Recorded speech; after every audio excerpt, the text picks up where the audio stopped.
विकासखंड सोलन के अंतर्गत संचालित प्लास्टिक वेस्ट मैनेजमेंट यूनिट में पाई गई खामियों और अव्यवस्थाओं को लेकर प्रशासन ने सख्त रुख अपनाया है। खंड विकास अधिकारी मंजुला कंवर ने यूनिट के संचालन में लापरवाही पाए जाने पर संबंधित वेंडर को कारण बताओ नोटिस जारी किया है। वीडियो मंजुला कंवर ने बताया कि स्वच्छ भारत मिशन के तहत स्थापित इस यूनिट को सुचारू रूप से संचालित करने के लिए विभाग द्वारा पर्याप्त धनराशि तय की गई है।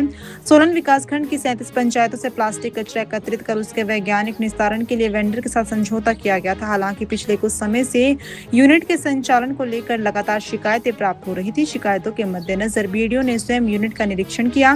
निरीक्षण के दौरान यूनिट की कार्यप्रणाली संतोषजनक नहीं पाई गई और कई कमियां सामने आई।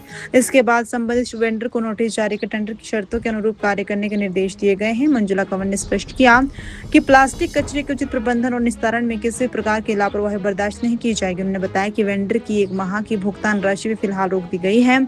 साथ ही यूनिट की नियमित निगरानी और पारदर्शी संचालन सुनिश्चित करने के लिए नवनिर्वाचित पंचायत प्रधानों की एक समिति गठित की गई है। प्रशासन ने संकेत दिए हैं कि भविष्य में भी यूनिट की कार्यप्रणाली पर कड़ी नजर रखी जाएगी। हमारा आपको मैं बताना चाहूँगी कि प्लास्टिक वेस्ट मैनेजमेंट यूनिट जो हमारा विकास खंड स्तर पर एक ही यूनिट बनाया गया है और उसमें विभाग के द्वारा स्वच्छ भारत मिशन के अंतर्गत धनराशि लगाई गई है। वह हमारा पूरी तरह वैसे फंक्शनल यूनिट था, परंतु कुछ अभी 1-2 महीने से उसमें कुछ इशू आ रहा है और जो श्री सुनील हैं उसमें एक वेंडर जो हैं तो उनके द्वारा जो कचरा प्लास्टिक वेस्ट इकट्ठा किया जा चुका है। सभी 37 पंचायतों के साथ उनका टाई अप किया गया था, जो भी हमारा एमओयू था।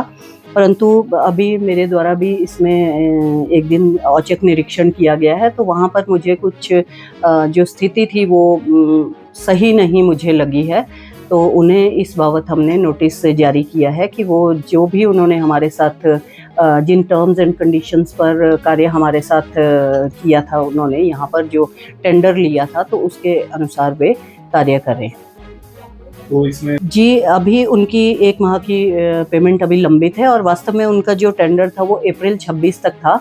तो इस बैठक में हमने ये भी चर्चा की है कि भविष्य में किस प्रकार से टेंडर की प्रक्रिया की जाएगी और नव निर्वाचित प्रधानों में से कमेटी का भी गठन किया गया है, जो कि इस प्लास्टिक वेस्ट मैनेजमेंट यूनिट के किस तरह से इसको रन करना है उसके लिए सुचारू रूप से जो वो कार्य करे उसके लिए कमेटी गठित की गई है, ताकि भविष्य में ये अच्छी प्रकार से पूरा अपने रनिंग कंडीशन जो है इसकी अच्छी बनी रहे और पूरा कूड़े का जो प्लास्टिक वेस्ट है उसका निस्तारण और निष्पादन अच्छी तरह से हो सके। तो यार मैं तो बहुत ही कंफ्यूज हूँ।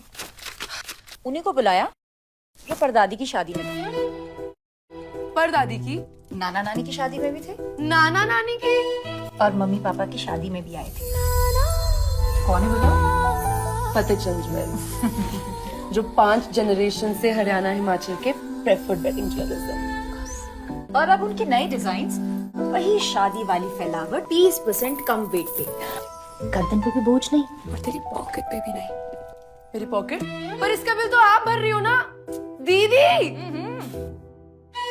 अब छोटी को ज्वेलरी रुबीना दिलाएंगी या कोई और, ये फैसला बाद में होगा, मगर वेडिंग ज्वेलरी 121 सालों से फैसला एक ही है। Fatehchand jewels, preferred wedding jewellers since 1904।